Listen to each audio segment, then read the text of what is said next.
That's what would happen. Like, you see the expression on fucking Ovechkin's face. That gave you chills just picking up that cup. But Yeah. Weber and Price and them, I can only imagine the fucking second Especially they grab Price. that thing. They just... Welcome to Buzzed Up and Baked, episode 4. Here we go, in person and live, and I got my brother from another mother here, David, and my brother from the same mother here, Nick. And we're just gonna basically, if you haven't watched this before, we're just gonna have some drinks, get a little buzzed up, get a little baked, and shoot the shit. Shoot the shit about hockey. What's going on, boys? Not a lot. Nothing much. Thanks for having us. Why don't I kick this right off here and start with Jonathan Drouin and the hot start to his season, eh? Yeah. That was much. Yeah. As a fan, like, I've been waiting for it and constantly backing him up. Kind of making myself look like a fool the last few years. And finally, it's just nice to see he's off to a hot start, and he's keeping it simple out there.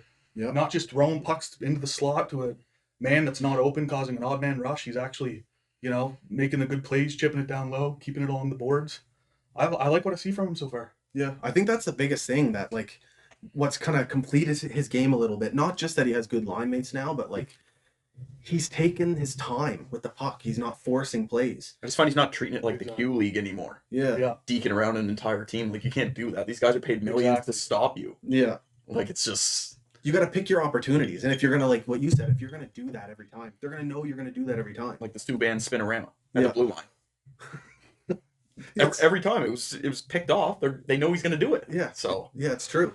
And like if he's starting to use his time and space, that's when some of those angles might open up for him too.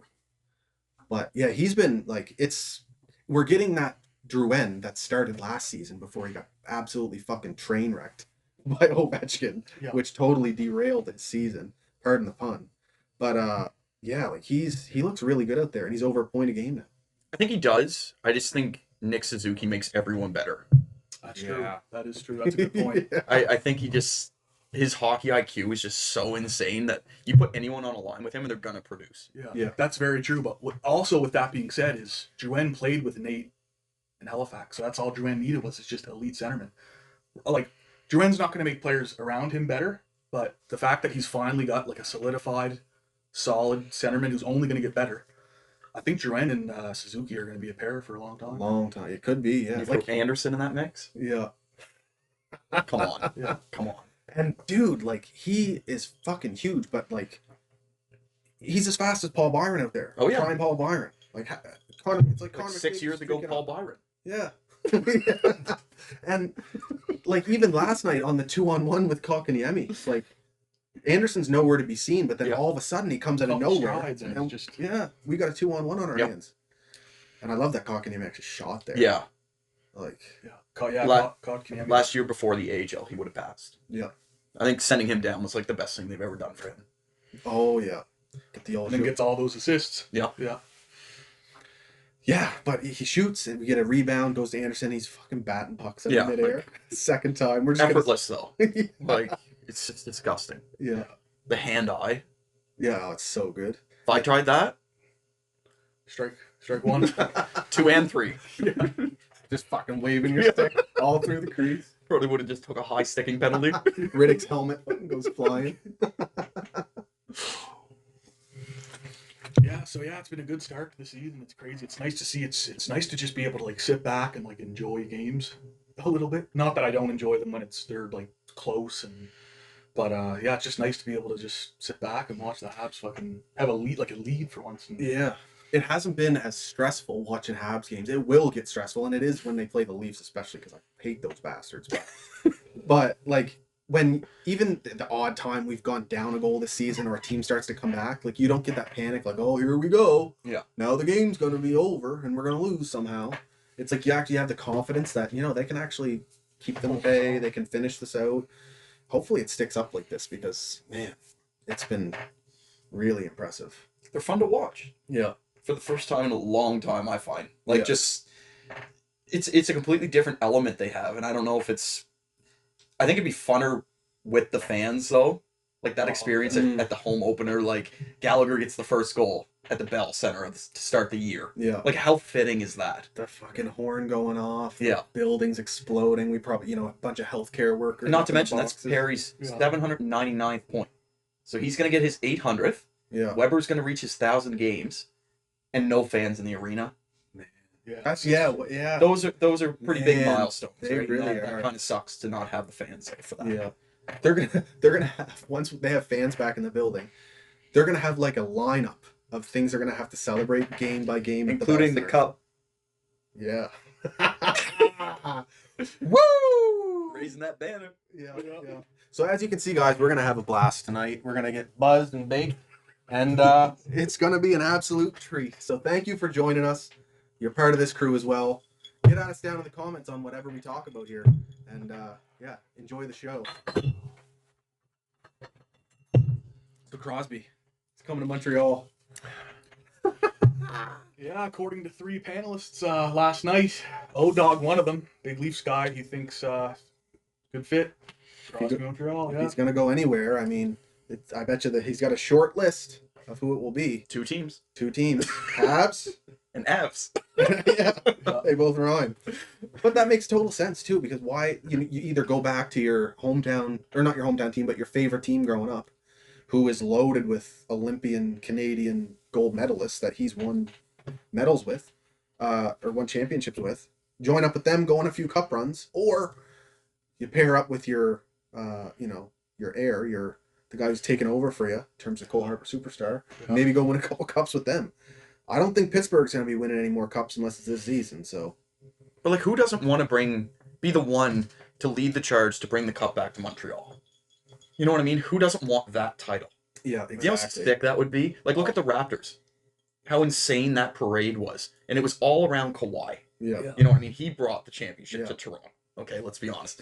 But like, they had a blast with it. It's the first Canadian team to win anything in, fuck, I don't know how long. A long long time. time, probably since us. But so like, 93. to bring the cup to Montreal, who doesn't want to do that?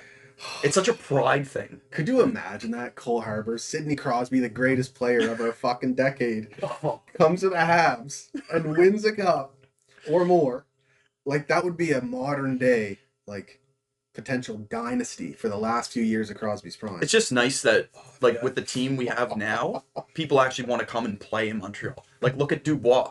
Yeah. His list was led with going to Montreal. Yeah. You know what I mean? How many people in the previous years even had Montreal on their trade list? Yeah. Like, no one, because they weren't contenders. Real. You know what I mean? Now, with this record, It's so true, man. And like when you look at the last few players that signed here, like Joel Edmondson, for example, he came here because he wanted to be here. Yeah. Made it clear. And Jake Allen, another guy, Resigned because he wanted to be here.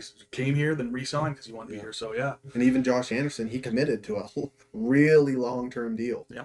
To stay. And that's, I mean, they paid up for it, but still. worth it. Oh, big time 100%. worth it. Him and Toffoli. Yeah. Both I very was a much worth little worried about the Anderson signing. Like when we got him, I was pumped. When we signed him for that term, I don't even really mind the cap hit, but for that term, it was like with the shoulder, a little concerning. But to see him come out and start the way he started, I mean, 2 goals in the home opener against, not home opener, but first game of the season against the Leafs. Holy shit! And then to see him, And he continue technically scored in the home opener. Yeah. yeah, Yeah. And he was interviewed saying how great it was to be in the Bell Center, what an experience it was, and then he goes out and scores a baseball-style goal. Absolutely incredible. I love that. I'm glad you bring that up because at the beginning of the season, imagine if he didn't get those goals against Toronto. Yeah. The magnifying glass would have been on him so heavily because Domi became like a fan favorite really quick. And Yeah. people loved him. And I don't blame them. Only because of his father, I think. The troll factor with the Leafs. I think that played a bigger Yeah. factor than his actual style. I mean, he did good in Montreal, but he also came with, 2 goals in Arizona the year. Yeah. You know what Yeah. I mean? Like, so it wasn't a... I loved him. And the season, though, I mean, his first season, is he going to do that again? I don't know. We'll have to wait and see. Maybe with Line, but yeah. But if Anderson didn't score those goals, the whole fan base is on him. So, like, the first game shuts everyone up, and it's just, we fall back. We're like, oh, we actually got a ball we have player. Yeah. Yeah. And crazy to think that we got a guy like that locked up long term. Fuck. And, like, I want to see Max Domi do well, too, in Columbus. He's one of few got, like... And he probably will. Yeah. Like, he's now he's out of the spotlight, I think he'll succeed more. I think it was too much where Ty Domi was legendary in Toronto. Max was trying to be that for Montreal. And it's like, it just wasn't working. Yeah. I don't know what his style of play he wanted to be because he didn't fight, which I thought there were times he probably could have to change the game and stuff I like wondered that. too. I was wondering if that was the coach. Yeah, But same. it's a good point because I always wondered, like, I thought we were going to get more of like a scrappiness kind of player. Like, I knew he had the skill coming in, but same. I thought he'd be a lot more scrappy than he was. Especially if you're not producing, do something. Yeah, add something to the table. And especially after his first preseason game, he like smashes Ekblad. Maybe went a little overboard. Yeah. And it kind of maybe threw off his little tenure in Montreal. But it's like after that moment, he didn't really have any more moments like that. But like before this year, it was basically Danault, Gallagher, Tatar. That was our forward lineup overall. Really, like in key situations, that's who they threw out. Yeah. Now you have 4 full lines. Julian literally just didn't care about matchups. He was like, well, I trust everyone. Do you know how great that is? Yeah. That is, yeah. Yeah, that's huge. Like, that must be such a new and like relieving feeling for him. Well, he needs to be relieved based on his incident last year. So yeah. My biggest surprise a lot more stress free for him. was Jake Evans. Like, I always knew he was like a younger player that's finally starting to like a solid force he can win faceoffs. You were hyping him up, but I didn't know he was going to be this good. He is fantastic on the penalty kill. Fucking just great 5-on-5. Like, just the small details. Like, we got a good player on our hands there. Yeah, and the sky's the limit. Like, I'm already seeing people come and be like, oh yeah, like he'll be a good like, solid fourth liner, maybe career, like he'll ceiling third liner. It's like, this is his rookie season. Yeah. And he looks like a veteran NHLer out there against good players. How many rookies do you throw in the penalty kill, really? Yeah. And he's just killing it. He's such a good skater. I think that's what's saving him. Like, he's got the smarts and he's a good player, but because he's so fast now, like, he can just get to any play. And he's so aggressive on the penalty kill, like stripping pucks and getting like, oh yeah, it's crazy to watch. Yeah, I love that. Like, through this whole Canadian division, like, think about the culture in that locker room. Like, it was good enough already. Like, it was, you got a legendary already Hall of Fame goalie and Gary Goldberg. Fucking up to the mountains where you go. You got a legendary goalie, Carey Price and net. Shea Weber as your captain of all people. I mean, Brendan Gallagher, still a young guy, but sets the tone. So like, they got good leaders in the room, but then you add like Corey Perry, and that's a big one. It's just huge that like you have someone like Yoel Armia who had a fantastic game before he got hurt. Yeah, and last year you'd be like, shit, we're out of players. Yeah. And then Corey Perry steps into the role and he just kills it. Yeah. For $750,000. Are you kidding me? And we still have Frolik, who's actually incredible and hasn't seen a game. And the moment Paling is just sitting there waiting for his chance. Hashtag trade bait. But yeah. It's true. These guys come in and they look comfortable right away, and they know that like, this is my shot. I need to perform. Yeah. Or or else I'm gonna find myself back in the taxi squad. Like, good luck to Armia now getting his spot back. I think he gets it back. Yeah, I think he's got a proven track record. Yeah. With Kotkaniemi especially, because in previous years it was the finish line and they had Lehkonen with them. Yeah. You know what I mean? So he's been there. So it's hard to be like, hey, fuck you, Perry. Yeah, he's been on the team, especially when he goes out on, how many points he have? Like 4 in that game? He goes out on a 4-point game. Yeah. And a nasty goal. Yeah. That with the toe. Oh, yeah. That was disgusting, but yeah, I agree with you. That for sure. And how do you go wrong anyway? Because he's another guy that's defensively responsible, 5-on-5. I love Armia. I've loved him since he came to Montreal.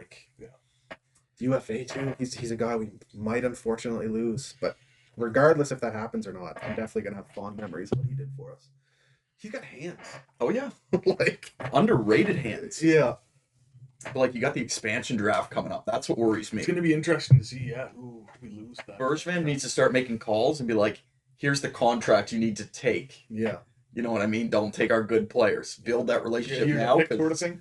Yeah, basically. Because as much as Bergevin had a strong offseason of like solidifying the team and surrounding them with good pieces and putting them in a spot to like go on a potential run here, he's all about the wizardry, like the 4D chess. And I know he's thinking long term. He knows he's got the expansion draft coming up. And so not only did he load up for our team right now, but good luck to Seattle having to pick which guy to take from us. They might get a good player from us, and they probably will, but they're also going to leave a bunch of good players on the board off our team too. So they have to be like careful about who they pick. Bergevin might go out there and be like, yeah, here's a second round pick just to take this guy, but I'm not even sure if he will. I could see him just go and be like, just Take Mete and go. Pick who you want. Yeah. Edmondson's available, Allen's available, Lekkonen's available, fucking Byron, like whatever. Like Mete's available. Like, how do you pick between all those guys? It depends on the GM though, right? Because I find Vegas was like, we're drafting, we're in win now mode. Yeah. And they haven't looked back. Like, they're an incredible hockey team. Yeah. Trading first rounders. Oh my and whatever. goodness, man. Like, it's insane. And they're still, like, top of the league. Yeah. It wasn't a fluke. No. They took a bunch of nobodies, like William Karlsson. He had, like, what, 10 goals in Columbus All the of year a before? sudden, And then he had 42 breaks with out. Vegas year Yeah. one. You gotta wonder See how, what like, March what the told Ron communication factors like there, like when it comes to the expansion draft. Like if Seattle would be like, I don't know, either last minute or just in general, be like, hey, listen, we're taking this guy. So either, hey, chuck us a pick and we'll take who you want us to take out of this group, or whatever, we'll take them. Because it'll be interesting because Bergevin he has the right to do that. So There is a big power struggle there, and luckily we're in a spot where we have a GM who's a good negotiator. Who's their GM? Seattle. Have they announced it yet? Ron Francis, isn't it? Is it? I think Ron Is it? I'm not Francis, sure. which is kind of cool. Yeah. First time GM. He's got to have a lot of pressure on his hands. But the big thing is, though, like, he'll have surrounded himself, I'm sure, with, like, veteran, knowledgeable, very strong people. And it's, like, what you're saying about Vegas coming in and being a cup contender, as much as it was about them, like, being aggressive with trades and they had a good draft, it kind of, like, showcased how deep the NHL is with talent.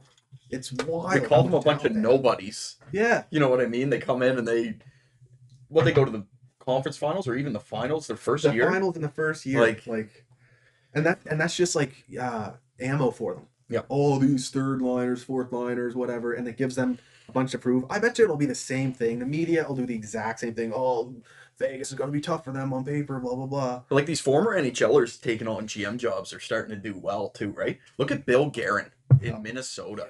Yeah. That's Yeah. last year was a dog shit team Yeah. with cap issues, all kinds of problems, and now all of a sudden they're looking pretty good. Yeah. They've convinced that Russian to come over, Yeah. Kaprizov, and he's going off right now. Yeah, what a player he is. Yeah. He wouldn't have called her. Yeah. But guess who Marc Bergevin, his protege a little bit was a year or two ago? Billy Guerin. Billy Guerin, baby. Marc Bergevin has the respect of a lot of guys in the league. And I think it's to the point where, I mean, he's already one of the longest serving GMs in the league. Yeah. But I don't know. I can't say enough about Bergie. Like, the guys love him. Like, remember a couple years ago when he came into the GM meeting and he to get by the media, he held a plant up over his face and like walked by, and everyone around him is just Hear the dying run, laughing. all of them are just fucking dying. Oh man. Yeah, and then you see him like at the draft, just munching on Doritos. He's got fucking Dorito chips all over him. Just giving her him and Timmons studs. Absolute studs. Fucking pink suit at the draft table. I love it. Absolutely yoked. Just like, walking around jacked everywhere.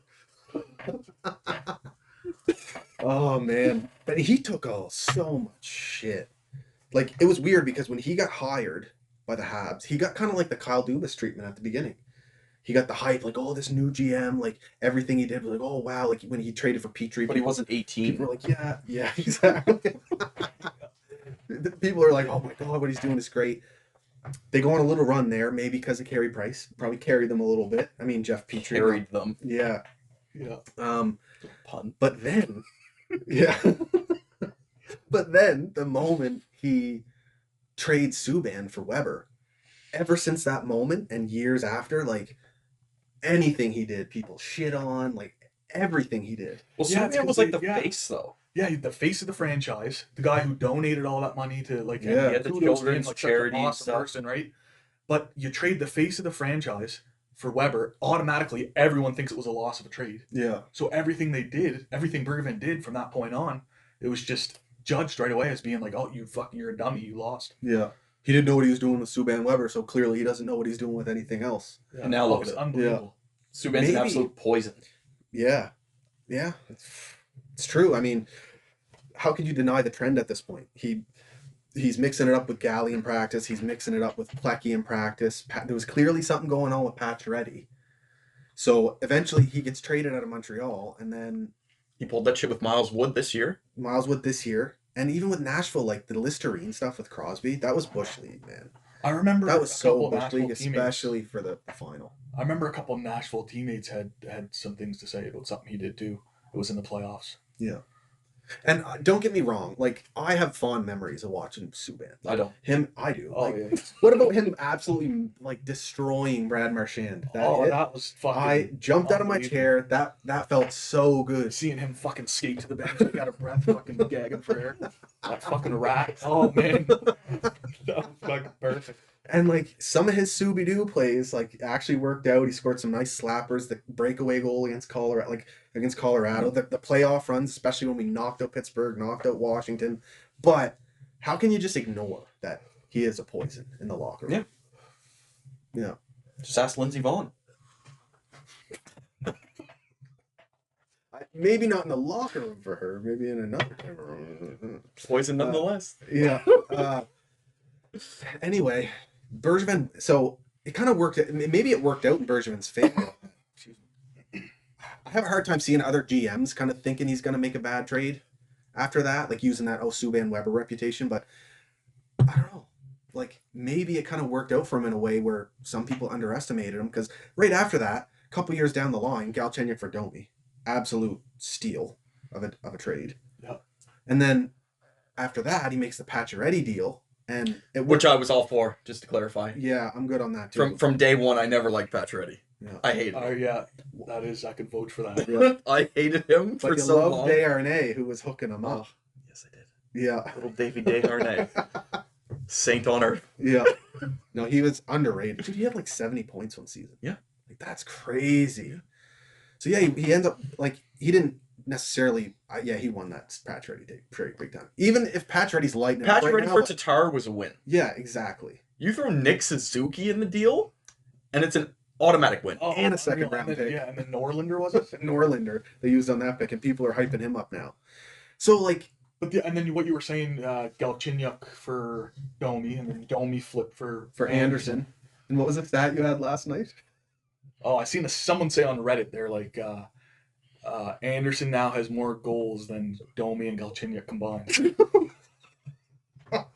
It's fucking perfect. That's great. And Domi scored the other night, and Galchenyuk, I think, has a couple goals on here too. Yeah. Maybe just one, but Hey, Galchenyuk in Ottawa is underrated. He could shine there. All they gotta do is hit him up on the one timer in the right circle when he's fucking cocked and ready to go. Maybe just not play him on the fourth line. Yeah, You know. yeah. I mean, same with Domi's a better player, but kind of cut from the same cloth. They're gonna make defensive mistakes because they're pure offensive players. That's what makes Nick Suzuki such an absolute animal out there. yeah. Not only does he have the elite like offensive ability, but he's smart, and he knows he doesn't make mistakes for the most part. Yeah. Even though he's super young. That's what I didn't realize. Like when you and I watched him here in the Memorial Cup there for the Storm, I knew the skill was there. Like seeing him dangle, fucking score goals, make nasty passes, like get the assists. But I didn't really notice it as much, his defensive play. That was the biggest surprise for me, seeing him for the Habs this year. Yeah. And last year is just like how good he is defensively. Like the fucking guy's got like Bergeron quality defense. Yeah. But his Crazy. deeks are nasty. Yeah. Like he's what Drouin wants to be with deking. Okay, like when he dangled that guy and Buddy flew into the boards there the other game. Oh, broke his ankles with the toe drag. That was so nasty, dude. Like, It was. And then when the dangle on Morgan Riley, put Morgan Riley down to the ice. yeah, It's just fucking Yeah, unreal. that is crazy. You know, what he's really good at. It looks like it's just, oh, look at the nice toe drag play, but he's so good at getting the puck into his skates area and still having control of it. So like when he's down, like protecting the puck in the corner or whatever, as long as the puck's like down in his skates, it may look like he doesn't have control, but he does. Yeah, exactly. And like he'll purposefully pull it in right next to his feet just to like fuck with people, and then he'll all of a sudden it's back out here again. Yeah, exactly. Like, Yeah. it's And one wild. thing I noticed too about him with the dangles and stuff is fucking he picks his fucking chances. Like he doesn't just like how often do you see him do a toe drag trying to get around a guy and he doesn't pull it off. Mm. Like he knows when he can pull it off He and he can knows keep when it he can't. simple Exactly. He keeps and it then simple, go completely mind blowing. Yeah. Like it's so insane. Like his hockey IQ is just It's something else when he tricks the viewers, but he also tricks the guys on the ice. Yeah. And you've seen it multiple times now. It's like his hands work with his mind, and he's reading what the guy. It's like, oh, he's at a body position, so I can pull a toey here, and it's going to completely, like, he's not going to be able to pick me off because his stick's over here and his body's over here. So boom, like to have that mind going that quick, like, it's just absolutely steps ahead. wild. Oh yeah, and he can only get better. 22. How insane is that?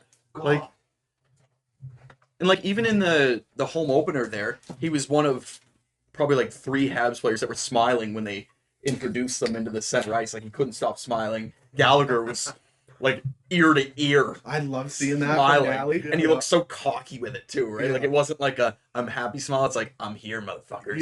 Yeah. Like let's go. You know what I mean? And then who gets the first goal? Yeah. Back in the Bell Center, it was Leadership. so fitting for Gally to get Yeah. that goal. Yeah. What an absolute beast. There's not just like 1 or 2 guys that I'm pumped to see raise the cup in Montreal. There's a Which they're gonna. Yeah, there is a handful. This year. There is they have a good shot. If they get through this Canadian division, they're Final Four. Good luck knocking Carey Price out. But like Good luck. Good luck with Jake Allen as well. Yeah. He's no slouch as a backup, dude. Like he's gonna make Price 1,000 times better. Yeah. Yeah. There's Shea Weber. I want to see him. Fuck. Oh, just go fucking crazy. Carey Price with it, getting it next. Galley. That's Fucking- what would, like yeah, that's what would happen. Like you see the expression on fucking Ovechkin's face. That gave you chills just picking up that cup. But Yeah. Weber and Price and them, I can only imagine the fucking second Especially they grab Price. that thing. They just Yeah. like it'd be If nuts. Weber doesn't hand it to Price second, it would be an insult. Oh, he will. You know what I mean? Like Definitely he's will. been there through the good and the bad. Weber's the type of leader that might hand it right to Price. Yeah. Yeah. Before even raising it. Yeah. Just put, hey, come here. This is yours to raise. Yeah. I bet that actually, I wouldn't be surprised. You never know. Would not be surprised. Even though Weber's been fighting for it for years, just like Price. But Bergevin, can you imagine Bergevin up there? Oh, boys. No way. One-handed would be Bergevin, that fucking manimal.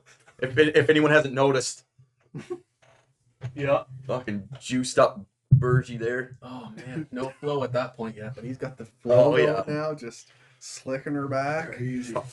Oh, man. Can we talk about our center depth for 1 sec here? And like, is Danault the odd man out? Fucking love Danault. So do I. Love to know, too. Fuck. I don't think it's he's gonna such a resign. shitty but good situation to have. Yeah. Yeah, I don't think he Especially will. where he's francophone, and we already talked about Jake Evans. Like, I want to see Danault locked up long term. They tried. Yeah, they tried. But I think, like, even if they lock him up long term, and if we need to trade him 2-3 years down the road, we can. But, like, the more I see Jake Evans play, I'm like, we could trade Danault for a haul. Keep Tatar, who has that skill in finishing, instead. Our center depth will still be nasty. Yeah, my whole thing with the whole Danault situation is he's already came out and voiced his opinion on kind of, what he wants his role to be on the team. Yeah. And it's not he wants to play he wants to play hockey essentially, right? Yeah. So I don't know. I think the way Suzuki's been playing, I think Kotkaniemi looks a lot better this year, and he's only going to get better. Confident in saying that. I think like this year we'll wait and see how Kotkaniemi does. We already know what we have with Suzuki, and then I think we'll use him for our playoff run and lose him to free agency. I think it's a little selfish of him to be like, I want my role to be this. When these 2 up and comers in the franchise are literally outperforming you, not defensively. I mean, Danault is top notch. Like I love Danault, I do. But you can't be like, I want to be first line center every game. I want every face off. I want offensive threats, defensive threats. Like you have to understand that they have to grow these kids as well. Yeah. You know what I mean? Like you either want to win a cup in Montreal or you don't. Yeah, exactly. So it's at this point, is he expendable? I say probably. Yeah, With him turning down the offer that they Yeah. offered him, he's not worth more than what they offered him. Yeah. I think he's raising his bar a little too high myself. I think someone like other than Montreal will gladly pay him. That's the problem, and that's Definitely. I don't blame him for going that teams road, right? would beg for a top 6 seed like Yeah, to exactly. come in, And it's like, solidify and their the Habs don't have that. Like as you said, the Habs don't have that cap, so it's like we can't just be throwing like 7-8 mil at Danault. And we got two young guys who are going to play. You know, their upside's better, and they will cost less. Essentially, it's going to suck to lose them, but I want to see him obviously in our playoff run here. During the season. I think we lose in a free agency, not a trade. You know what? I'm gonna throw this in the mix here. Like it's same. Like I have a ton of respect for Danault, and I think my reluctancy was that like I didn't want to go all in on Kotkaniemi and Suzuki yet, where all we saw was the play-ins and it was only a couple weeks, but they're already proving that this might be them for the long term. So if they do prove that, then maybe Danault's another guy that's involved in the Seattle thing, and he gets to be happy, goes to Seattle, likely gets 1C or 2C minutes, and we get to keep the entire rest of our team. The only thing I don't like about that is what happens to the Gallagher-Tatar line. Yeah. You know what I mean? Who do you throw in that mix? These guys have been together for years. And you don't want to break up. That was my biggest concern with Danault leaving, was that chemistry. Because I don't find Montreal has a first line anymore. They're just, these guys play the same minutes. Yeah. You know what I mean? Like they can play in any situation, and losing Danault would be tough. Yeah. That's a tough loss for a team. Yeah, I agree. But yeah, because normally any other year, a center like that would be the last guy I'd want to lose to free agency for literally nothing. Like he would have so much value in the trade market, but where we could be pushing for a cup this year, and where it's a weird year where there is the expansion draft coming up. So you were saying we could technically expose Danault, even though he has 1 year left on his deal, like this year? He'll at the end of this year, he'll be an unrestricted free agent with no years left. But if Seattle drafts him anyway, they get his rights. Yeah, they get his rights to negotiate before the free agency opens up. So they could just draft him. So as a UFA, he's like automatically exposed to Seattle. That's fucking crazy. And then we would just keep our entire team and already have like Suzuki, Kaka, Evans. But you know what? Like I trust Bergevin. Look at what we lost last time. Emmelin. You know, Emmelin threw hits. Don't get me wrong. I loved him in Montreal. I thought he was an absolute brick wall when you cross that blue line. The Lucic rivalry. But you lose Emmelin. That's your big loss. Cut your losses and call it a day. Exactly. You know what I mean? Like, prime, and that was probably Bergevin working his magic. Yeah. Who says he doesn't? He's probably already talking to Ron Francis. He's like, bud, take Byron from us. Call it a day. We don't need him. I just like that in that draft, he didn't play games. He was just like, yeah, this is who's available. Yeah. Pick one. He didn't go the Florida route and be like, here's a first round pick, here's Jonathan Marchessault, and here's Raleigh Smith, so you don't take whoever. And now you've literally just given them like 3 elite assets. Yeah, like who'd they protect? Dadonov? Where'd he end up? Ottawa? Yeah, so just very like 6-day Florida. Very questionable management there. Good job, COVID. Yeah. Fucking imagine Corey Perry raising a cup in Montreal. Like, my God, this whole team. I couldn't be happier with how they're built. You know what I hate though? You know what I hate? Is Cale Fleury's not getting a look. A lot of young guys aren't now. I love Cale Fleury. Yeah. I think he's great. But Kulak has stepped up his game to the point where it's like, how do you overlook him? Crazy? And and he's literally training Romanov right now. Romanov, sorry. Romanov, yeah. When's the AHL season start?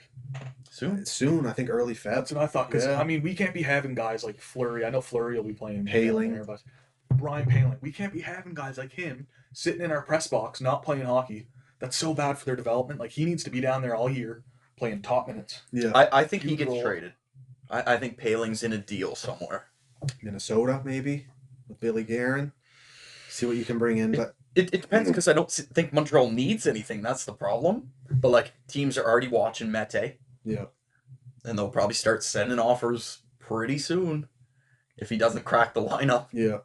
If I'm Habs, maybe you go to like fill up your taxi squad a little bit, but I'd be just going for more like prospects and young assets. Yeah. Just solidify, like the now is already looking really strong and it'll just continue to keep better with how young the NHL team is for the most part. solidify your future. You know, get that plan going for the defense. Which So is you're going to need little a older. center to replace Danault. You know that. Does Yeah. Paling fit there? And Evans bump up. Like, who knows? I say Evans bumps up Yeah. 1,000%. I love Jake Evans. I think he's phenomenal. Yeah, and you can bring in a fourth line center here, mix and match. But like, yeah, I could definitely see Paling being trade bait for sure. Yeah. Even if it's for a draft pick. You know, if your scouting's on point and they're like, look, we could get this guy, ditch Paling. Yeah.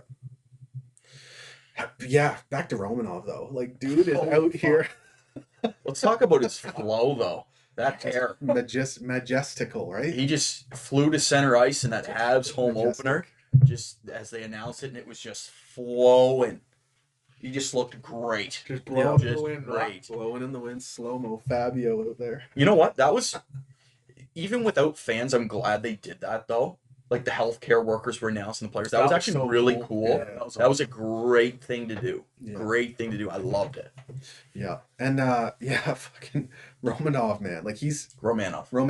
Yeah, Romanov. Yeah, Romanov. He's he just looks Or is it Romanov? Romanov. He's out there like looking like a veteran. I mean, he had some mistakes there last night against Calgary, but otherwise, he's physically strong enough to hold his own. So far, he gets into scrum in the net. He's like given like, I love when a Russian comes over, and it's like they don't, just making as much noise as possible.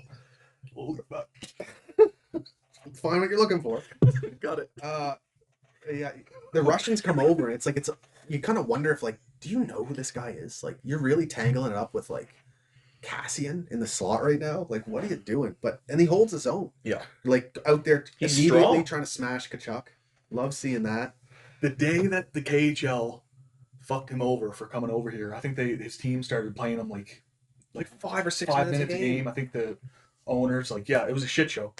Ever since that happened, they knew they were losing a good player, and I had a good feeling Romanov was going to be like sick. But holy fuck, I didn't think he was going to be this good. He doesn't look Yeah. like a rookie. He No. looks like he's 20 in his mid 20s out there. Like Yeah. the way he plays, how confident he is, and But like, I think you have to compliment Kulak. Yeah. He gives them the opportunity to jump up in the play, make plays all over the place. Like, Kulak has impressed me more than any defenseman. Because realistically, on paper, Kulak probably shouldn't be there. I would roll Mete, Fleury in and out of the lineup, You'd replacing think, with right? Kulak. Yeah.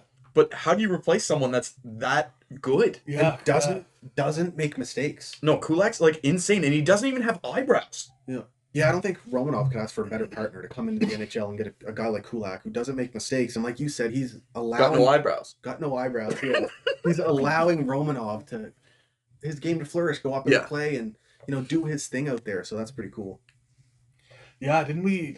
We got him from Calgary for nothing, Yeah. basically, and then lock him Couple up. AHL couple players. years, Yeah. 1.7, I think it is. And Yeah. yeah, he's been great. He's And- looked good. Another Bergevin absolute steal. Couple AHLers for a solid potential top 4 defender. But how much would Edmonton give up everything to have Petry back? That's just another trade that Bergevin's made. That's just like, holy shit! Not only did you get him for nothing, but you actually asset management. You locked him up, Yeah. and he's turned into a fucking. It just doesn't even matter. Petry unreal. is our best defenseman all round. Yep. Petry can do literally anything. Yeah. It's insane to watch him, And that's saying and he's got a mad beard. he does. The beard is on point. I He's don't even bald. care. I love the bald Yeah. with the beard look. Yeah, Looks good. Looks good. great. And that's saying something considering we got Shea Weber in our decor. So that's high respect and high, he deserves his praise because he's underrated as hell in the NHL. I think he could win a Norris this year, depending on how the season goes. He's that good. Who's competing with him right now? Because unfortunately, the Norris is about points. Yeah, Yeah. you'll have John Carlson. It's not really about defensemen anymore. It's about just how much points a defenseman puts up.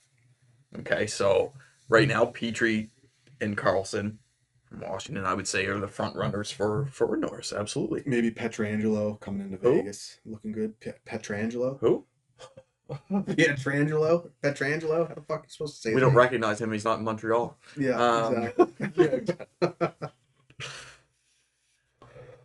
There'll be tons of them up there for Norris, but yeah, I definitely like the way Petrie started.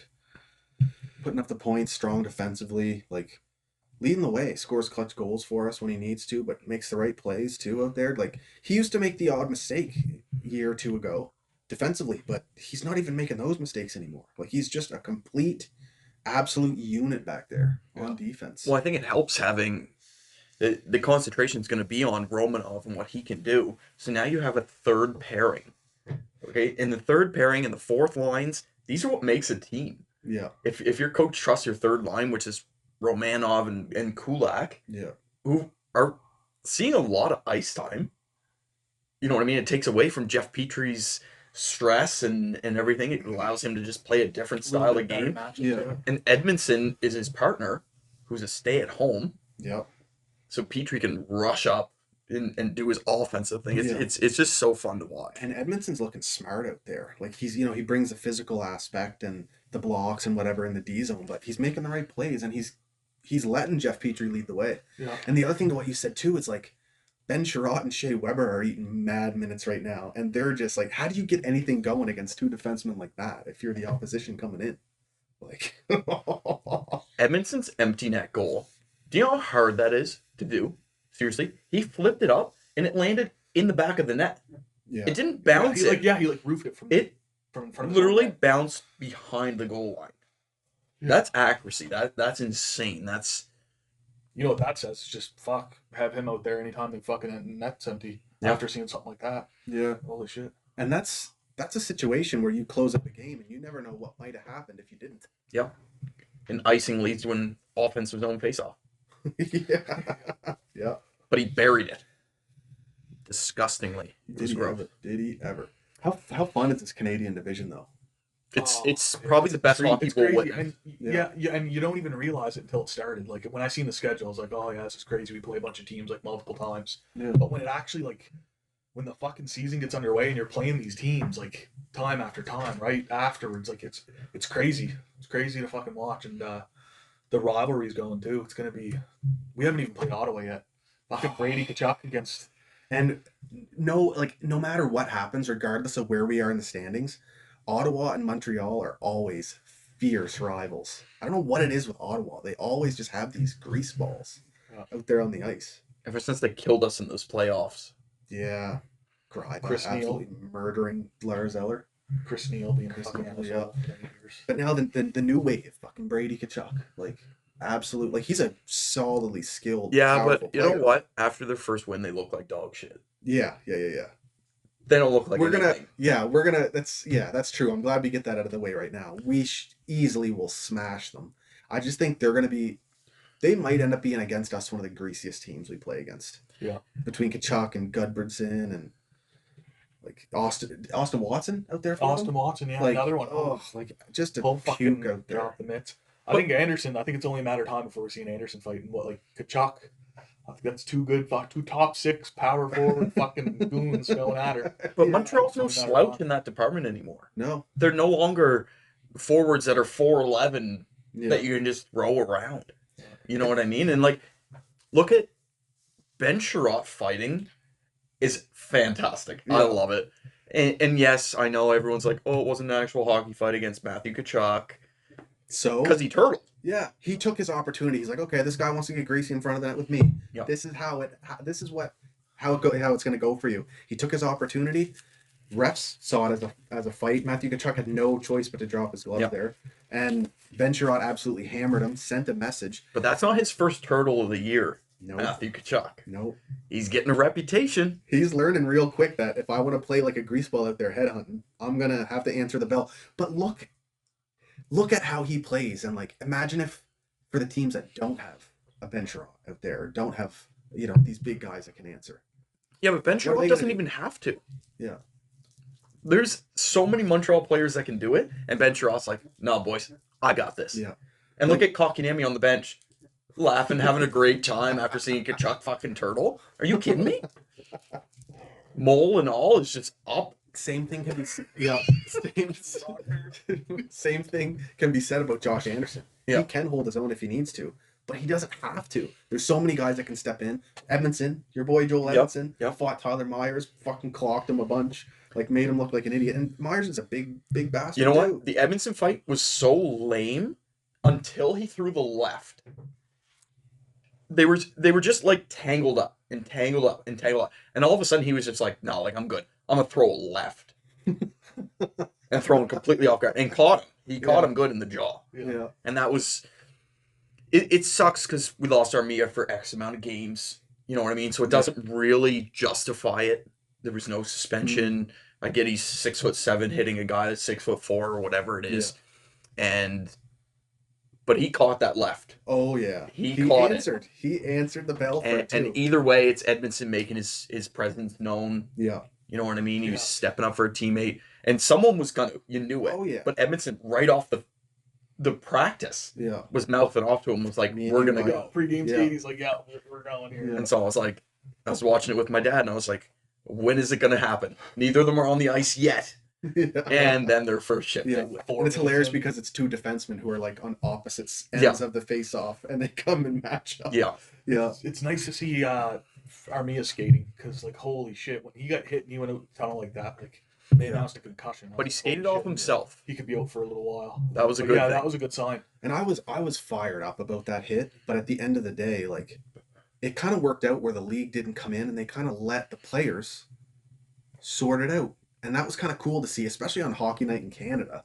A big fight that settled regardless whether it's suspendable or not. That was a fucking greasy hit. Yeah. The guy who's leading the game in points, it was clearly a blindside. He did catch the head. Armia was like staring at the ice and looking at the puck. Like, he could have taken him out of the play in some other way. So it was a greasy hit. But I understand the fact that the league said, like, yeah, it wasn't exactly a headshot. Like a headshot. Yeah. Yeah, but like, I don't know. I think it did look okay.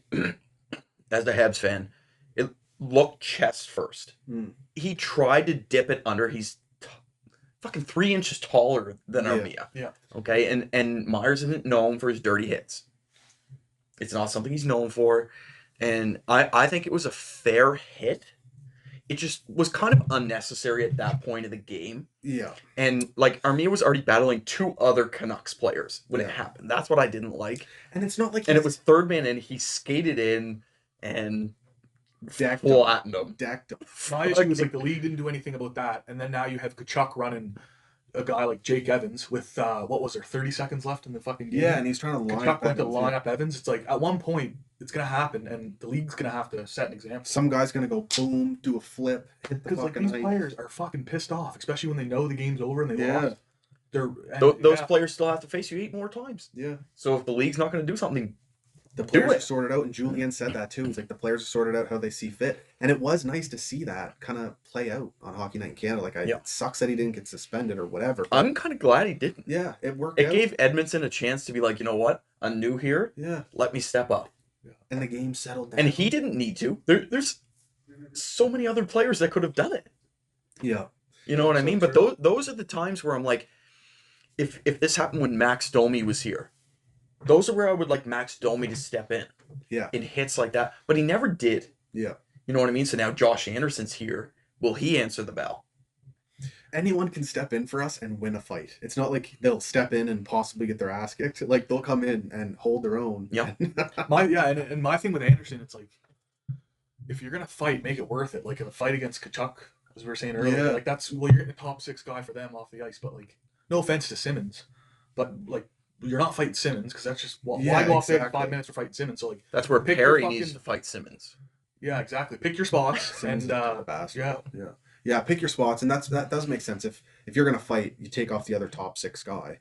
And Kachuk, they're left wing, right wing. They're in the fucking face-off dot right next to each other. There's no way they're not going to be tangling up and absolutely hating each other for these 10 games or whatever. Exactly. What I wouldn't give to see the Kachuk brothers fight though. No, I was thinking that. They face each other so many times. Do you imagine Matthew like going in for a grease ball? Can you just imagine laying Brady fucking out and Keith in the fucking just watching this game and he's just like, ugh, that's my boys. Yeah. Well, imagine the times he's seen that fucking at home, right? That just fucking beating the shit out of each other. I'm sure it's happened a lot of times. So he loved that they were in different conferences though. You know what I mean? They barely faced each other. Yeah. It's like 9 or once 10 twice a times year. is a lot. Yeah. You know what I mean? Like, It's gonna get heated, And it's they're interesting competitive. 'cause- And they're competitive kids. I love the Kachucks. so As you know what? greasy as I they do are, too. I love them. So do I. Yeah. So do I. Yeah. 100%. They're good. They're good for the league. Yeah. And they're I hate greaseballs, that they're but- not on Montreal Yeah. because they're that impactful that you're like, fuck, I wish they were on my team, kind of thing. But But the drama they bring, that element they bring to the game, and it's cool to like. It'd be hard not to absolutely hate them if we had a team that couldn't handle it. But knowing we do, it's like it puts it at bay for us, and we don't have to worry about it. Yeah. But just even if they do, like Kachuk last night, trying to hit Romanov and whatever, trying to lay out, at the end of the day, it's greasy. But I love seeing that out on the ice. Yeah, It's exactly. entertaining. Yeah, it is. it's a good chance for Jonathan Drouin to step up and be like, boys, I got this. Let me fight. I promise I'll win. Yeah. Yeah. But like even when Armia got hit, who was the first guy in? Lehkonen. Mm. Are you kidding me? It's just nice to see someone Toffoli who's in not right known for their fighting, Yeah. even jumping in. That's how on board they're literally just a team. They mesh together. No Like hesitation. like It's just it's- like boom, we're in here. it was literally like when Chera drove Pacioretty into the stanchion and Gomez was like, "What up, though? Like I'ma get you." You know what I mean? Like it's the same thing. Scott Gomez was great for Montreal. He's probably one of my favorite Habs players of all time. He scored a lot of goals for us. He was, you know what? Great guy, good Alaskan boy. Yeah. Where is he? Are you looking at him up here? No, I'm just looking off into space, Yeah. pretending he's there. Scotty Gomez. At the very least, he was a funny fellow. Yep. And He was hilarious for the locker I room. remember his fucking, they just drop it to him, and even 5-on-5, they just drop it to him. He'd be like in front of the goalie, skating down the ice, dangle through everyone, set it up. His first few years, man, it Yeah. was fun to watch. yeah, and then it kind of went off the filter there. But he got at least one good playoff run with the Habs. Yeah. Scott Gomez. Great guy. Yo, how have we not talked about Tyler Toffoli? Like leading I us was in just about points. to fucking bring that up too, yeah. Leading us in Holy points. shit, leading Oh the my lead, tied God. for the league goals. Yeah. 5 goals now? Or 6 goals? 6, I Six, yeah, 6 goals with the one last Double night. check that. Like, he's just been unreal this year. I don't know how, like, he's got so many breakaways, and he was getting shit on for the first, like, 3 games of the season. Yeah. People, and, like, you got to be watching the games to see, like, he's getting opportunities. The whole line is. Yeah. And then all of a sudden, he starts cashing in, and All of a Where the sudden, all haters the at? haters, Yeah, where the quiet haters- as hell. Like, What were the haters saying? Oh, Kotkaniemi, Toffoli, they got to be getting more fucking done on the ice. Just stupid shit. Like, it's just the typical. If Josh Anderson didn't score those 2 goals to start the season, he would have got the exact same treatment. But you get a beer. like, You want a beer? not everyone can be putting up points every single night. You know what I mean? Like, how many goals do you want this team to score? How many goals do you want this team to score? You know what I'm saying? Well, And- apparently, leading the league isn't enough. I guess not. He really cashed in on. Vancouver. Actually, he didn't really cash in necessarily. Like, we got him a bargain contract. I got a few Vancouver Canuck buddies that were like, one guy at work, he was saying, fuck, he was so pissed that they fucking didn't resign him, seeing what he did for them in the playoffs and everything, right? Like, Point per game player. yeah, oh yeah, yeah. Like, Wild. yeah, and for the cap that we got him for too, it was what? 4.2 4.2 or or, yeah. 4.5 or something like that. Just crazy. Like, absolute steal for a guy like completely that. reasonable. You know who has a really hard time signing players to good contracts? Who's that? The Toronto Maple Leafs. Let's dive in because you know what? They might be one of the better teams in the Canadian division this year, results wise. But Next you to know what? Montreal. Next to Montreal. And But you know what? the guys they signed have been working out. Yeah, Joe Thornton really worked out. So good that he's on the IR. So Yeah, that's shitty. that's really good. You know who's not on the IR? You should. You know who's not on the IR? Got a milk mustache here. Yeah, you got to give him credit. Corey though. Perry isn't on the IR. Yeah, Well, he's not. Yeah, exactly. You got to give him credit though. Like Wayne Simmons stepping in 2 big goals, or no, it's 3 3 goals in 3 straight Three, games. yeah, and that front You presence, got like he looks fucking- strong out there. And all of us have been fans of Wayne I Simmons. love Wayne Simmons. Yeah. I had him in fantasy hockey as a keeper for like 6 years. Yeah. Seriously, I had him when he was on Philly, and he did Scoring 30. everything. Yeah. Everything for me. He's a He was beast. great. And then you got guys like Jimmy Vasey. He's actually putting up points. I'll give it to Putting up them. points. They've actually I was not confident that these moves would work out, but they seem to have worked out so far. It's early. It's early. And you know what? We don't need to talk kindly about the Leafs here because So we're not gonna. No. Their cap structure is an absolute mess. Disaster. It's a mess. Like, why would you bring in John Tavares when you're about to negotiate 2 of the biggest contracts in this franchise's history? And Well, you go because- and give a guy 11 mil who's not part of your franchise. Nylander was the downfall. Yeah. He set the tone for all of their contracts moving forward. He held out, they sold, and now everyone thinks that's their worth. Yep. So And even if, like, now, Nylander's contract actually looks not bad, but the thing is, he got exactly what he wanted from that GM. So then the other players knew that, well, fuck, I'm just going to get exactly what I want. Yeah. I'm just going to get exactly what I want too. Seriously, he took like, advantage of a young GM, and now everyone's doing it. Yeah. And I would hope he's learned from his actions since, but the He negotiation skills there on those contracts were bad. Like, I'd maybe give him Austin Matthews if they had him long term. Yeah, Like, but he's gonna go to Arizona. yeah. So You look at Connor McDavid, the highest paid player in the league. He signed an 8-year deal. Yeah. Austin Matthews is a special fucking player, but he signed a deal that brings him to unrestricted free agent status as the quickest possible. He gave them 1 year of unrestricted free agent status, and that's like 3-4 years away now, like 3 years away, yeah, but you know what? and he'll go wherever the fuck he wants. Look at Nady Mack. Okay, Nady Mack signed a very, very friendly deal with Colorado. Yeah. He's well worth way more than that. because but he's a kid. But because he wants to win a cup, he said, "Nah, I'm gonna sign for this, and then build around me." I was just about to chip in and say that. That was a good point. So now Toronto is in cap disaster. Okay, and they're gonna lose Matthews to Arizona at some point. Yep. He's gonna go home, and I'm so sick of the Matthews McDavid comparison. There is no comparison. McDavid is probably the best player in the entire NHL. McDavid is next level. So when you're talking about the Canadian divisions and McDavid versus Matthews, no, Exactly. it's not that at all. McDavid is next level. McDavid is literally what Crosby was when he came in the NHL. The only player who you can put on the same pedestal as McDavid is Nathan McKinnon.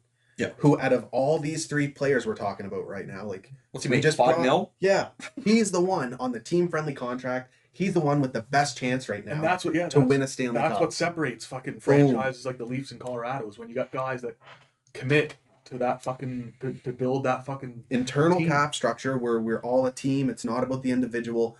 Crosby did it with the Penguins, and they can say it's all because 8.77. yeah, they can say because he's superstitious, but at the end of the day, he still took a discount. Yep. McDavid did not take a discount. Matthews absolutely did not take a discount. He's gonna walk as soon as he's available to. And then Mitch Marner, because Austin Matthews got that, he ended up wanting that too. And it's like that's just a terrible mentality to have as a team, a terrible So way then for you a have GM what? to just, Marner, Tavares, Matthews, and Nylander. That's all your money tied up. it's like in almost 4 40 million players. tied up in 4 guys. and the guys Fucked. and the guys that you want to support your 3 guys need to take discounts on behalf of them. Yeah. How's that okay? It's just not. no. Like, And we've already seen it. They've lost solid depth because of that, paying those guys that kind of money. You look at Kapanen gone to Pittsburgh and Johansson gone to New Jersey, or Johansson. Like, that's some solid fucking top 9 depth on your team that you lost and replaced with, granted, guys that are actually producing right now, but Who, like Spezza?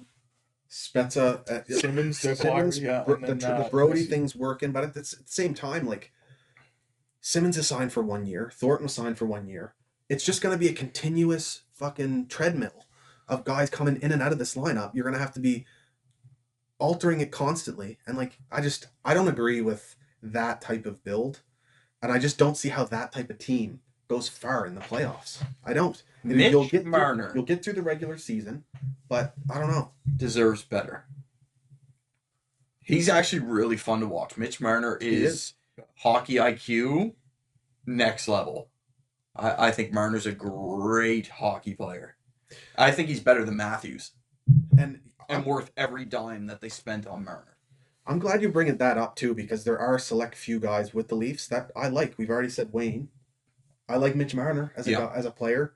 I'm big on Freddie Anderson, like Ducks. Like he had a good solid stint with the Ducks. I mean Joe Thornton now. It sucks that he's with the Leafs, and hopefully he doesn't win a cup, and he likely Well, won't. he's not. But, He's yeah. on the IR. So he's on the IR team. But yeah, Mitch Marner. It's right. Like he's the closest thing this league's got to Patrick Kane. Yeah. No, Mitch Marner's really fun to watch. He just needs to shoot a little more, and he's a dynamic. Apparently his shot's quite fucking poop too. Really? Yeah. You heard it here first, folks. Yeah. Maybe Mitch Marner's shot is poop. Maybe he does not. Yeah, need to no, shoot a more. lot of Leaf fans that I talk to, like buddies under, they just say he just can't shoot. So why use it? Yeah. That's why he's so good. Playmaking. Yeah. Head on into playmaking. But I mean, The Leafs. I even like Morgan Riley. To me, that's who should have been captain. I'm not a John Tavares fan whatsoever. I will say good things. Like even though I don't like Austin Matthews, his kind of personality and his like peacocking out here, like trying to be the center of attention. Quadzilla. Yeah. So gotta give him credit for that. But I don't like that side of him, but I can say that he's a really, really good hockey player. And I'll say good things about Mitch Marner. I'll say good things about the people Morgan Riley should have been captain, but John Tavares, I know he's Canadian. I do not have any good things to say about John Tavares. Other than that, he can put up some points and score some goals. But On the bright side, after he left, the Islanders went further than the Leafs did. yeah. So you have that going for you. It's- Tavares, good job. Yeah, he won one playoff round with the Islanders, leaves, and now they're better without him. They've done just as much without him that they did with him. And the Leafs have, it's just, I don't know. I think he's not a good captain. I don't think he's a good leader.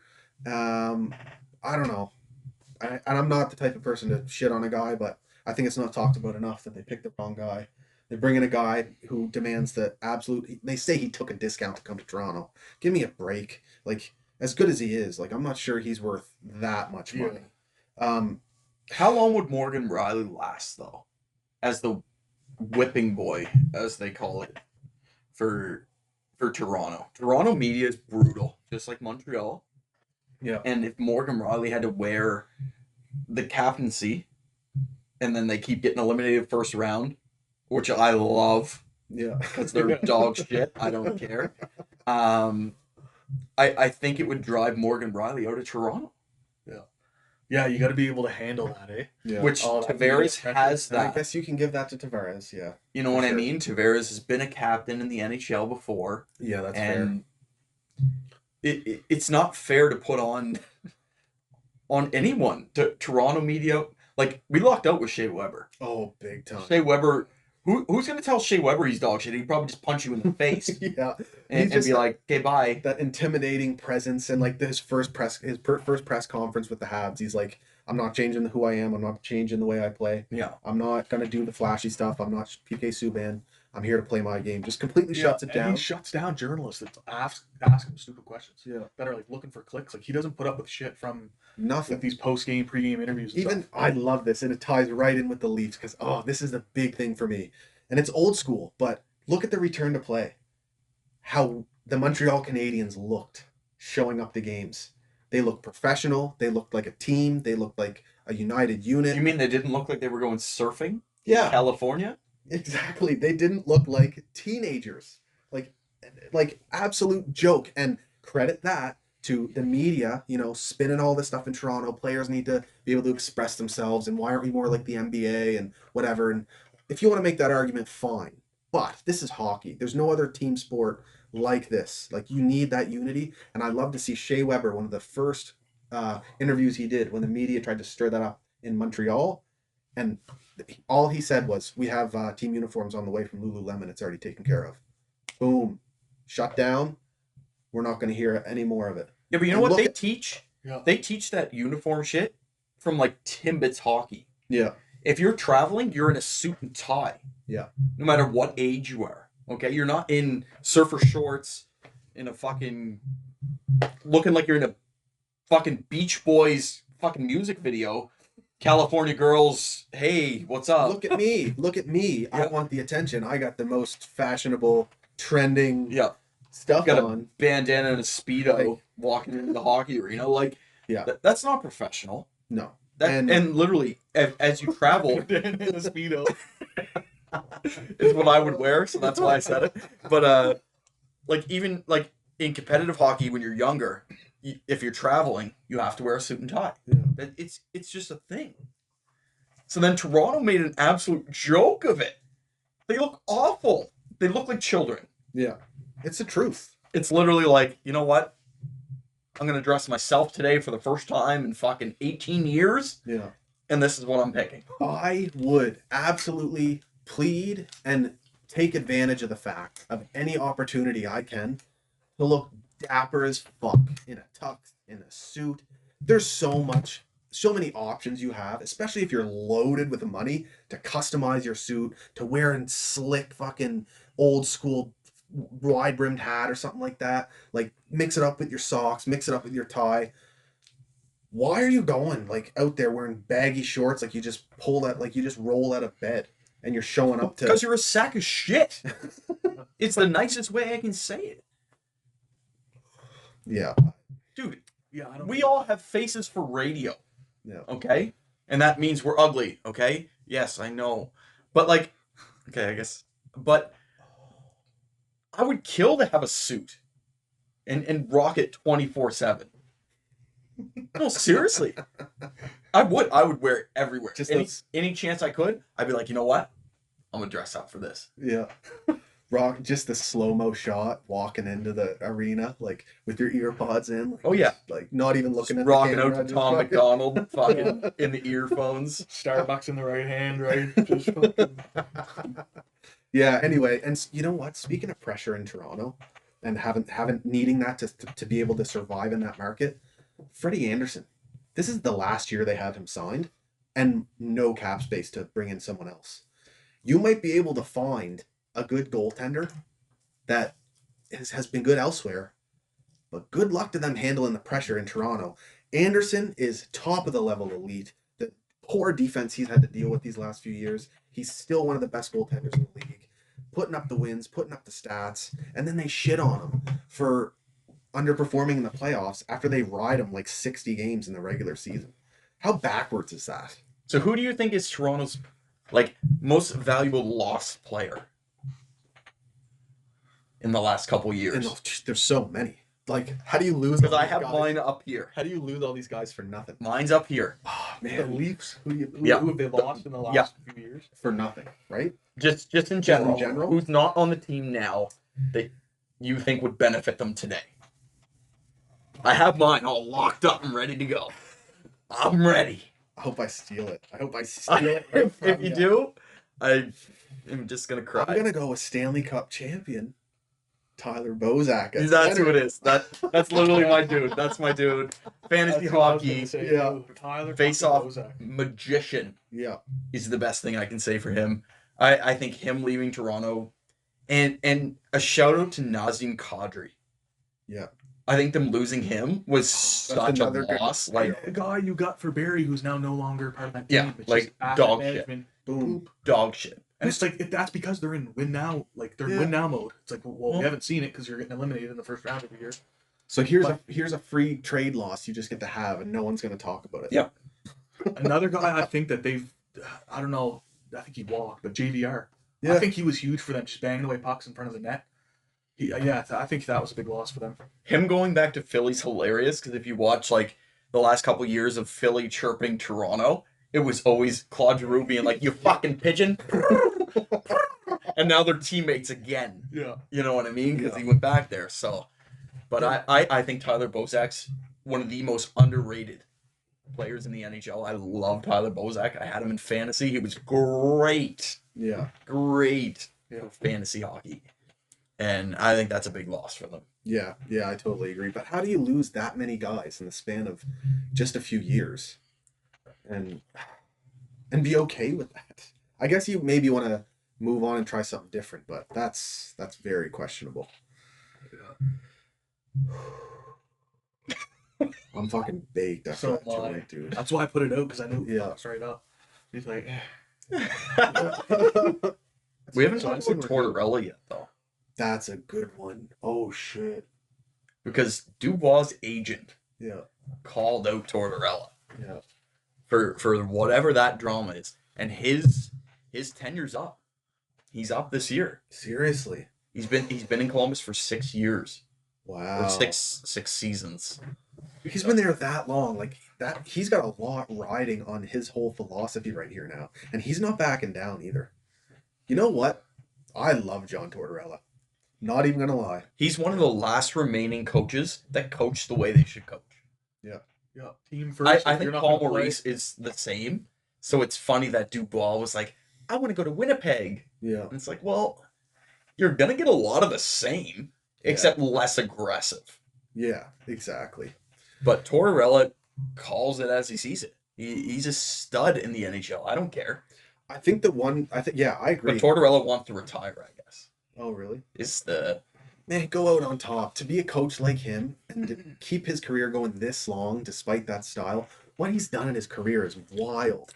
And I agree with his coaching style because I'm confident that what he tells me is the truth, and I know that he's treating every player the exact same, whether you're a star, a fourth liner, and you do see guys who've been coached by him say good things about him and have success under Josh Anderson him. Josh Anderson. Yeah. Yeah. went on record saying Tortorella was not a problem. The thing I love about Tortorella is he doesn't put up with shit either with the media. Nope. So it's like, I remember a few years ago, which it's what inspired you to start this channel, was the negativity, the constant shit by the media. And you and I both said, fuck, a guy like Tortorella would be perfect as a coach in Montreal. Yeah. Just to like put a fucking stop to how the media is. And Every year, his interviews are guaranteed a put up with top shit. 10 in SportsCenter. yeah, Because he's amazing. He Yeah. doesn't care. Dude, he will call a spade a spade. Yeah. It's true. And you know what? He did an interview the other day with Christine Simpson for Sportsnet, and he literally said the type of athlete today, he's like, I'm not going to sugarcoat it. It's a soft athlete. And I got to adjust to that, but at the same time, you know, I'm paraphrasing. He's just, he believes in what he says. He's a hockey guy. Like, his mind is on hockey. It's not on social media. It's not on fucking distractions. It's not on, he probably doesn't even read the newspaper sometimes.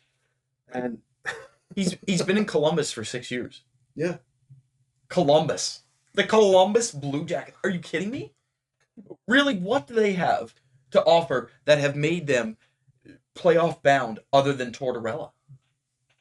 I'll give it to Seth true. Jones. Yeah, I'll give it to a few Yeah. different players, but then But outside he of makes that- them better. yeah, exactly. I Yeah. think By like, not their taking- team was decent, but yeah, Tortorella is definitely a huge part of that. Like, Yeah, How he got how he got his coaching system, and like, I agree. how quick are they to blame the coach? You know what I mean? And be like, you know what, you're fired. Yeah. Your players are playing like shit. yeah. And fuck, I'm so baked from the joint. Fuck. That Oh, fucking and then I- Scotian Canadian Kush. Scotian Canadian Kush. But guys, coaches like him have a place in the NHL. Always. You know who's going to coach again in the NHL? Babcock. Yeah, he is. Seattle? Maybe. Seriously, I have Does Galan have a job yet? No, he's not in the NHL Seattle. right now. Yeah, Seattle. that's a good hire. But see, these types of coaches, no doubt, they instill a culture, whether they're with your team for just 2 years or 4 or 6, like Columbus with Torts. But It brings a different discipline, though. yeah, Other than these passive coaches that are like, okay, guys, we paid you millions of dollars. You coach the team. Tortorella's like, no, I don't care how much you make. You're a piece of shit. I'm going to bench you. Like, nice job floating. are you talking John Sheldon Keefe right now? Who? Sheldon Keefe? Who? Oh man, But Speaking of Sheldon Keefe and Austin Matthews, Was it Matthews really injured, or did he get some discipline from that comment he made about? That's a good point. I'll drink to that. That's a good point. So after that loss with Edmonton, immediately after the game, Matthews is coming out questioning like, well, I think we got tied up with the pre-scout. Like literally called out the coaching. I think the pre-scout was too intense on shutting down one or two different guys. We can't be doing that. We got to come out and use our offense. And I'm thinking, you're out there for 25 minutes a game, and you're calling out the coaches for giving you information on your opponent, like one of the first games of the season you're playing against them. Yeah. Very questionable comment from Matthews there. Very questionable. Unprofessional. Yeah. And then Keefe right after, the media brings it up to him, and the media is just loving trying to stir shit up. So I kind of fuck them for that a little bit, but they bring it up to Keefe, and Matthews said the pre-scout was too much and whatever. And Keefe kind of was like, what? Like, this team has really good players, and if you don't play smart, you could get burned by them. So then Matthews has a mysterious injury. He might have sore ribs. He might be tired. His hand might be His a little quads were sore. sore. Like something's Bad going on leg there. day. Yeah. And he misses a game. Yeah. And then the very next game, all of a sudden he's fine. He's good to go. Scores a goal, I think. Yeah, scores a goal. So what's up with that? Yeah, I think there was. I don't know. Like very well, I could be fucking overlooking it, but I think there could have been some disciplinary action there. Maybe you fucking sit him down. You try to keep it really fucking in house because you know what the fucking media's like. So you try to keep it on the extreme down low, and you just. Yeah, they could have said, don't question the coaching staff here. You're especially to the media of all people. What are you doing? And maybe it was. I think it would be the right decision to do. Send a message. Hopefully, if that's what happened, he learned from it, I guess. Well, they obviously did. Yeah. They're winning games. That's true, too. So, that is very true. Yeah. So, anyway, make that what you will. Yeah. Maybe they know Queef won't be putting up with any shit. No, he's not going to put up with any shit. I think it's a good time to call it. This has been a very fun Buzz Up Takes. Cheers, guys. Yeah. Cheers. Yeah. And of course, you guys too. That's about all I got for you. I'm fucked. Have a good night. Hope you enjoyed the video, and go Habs, go.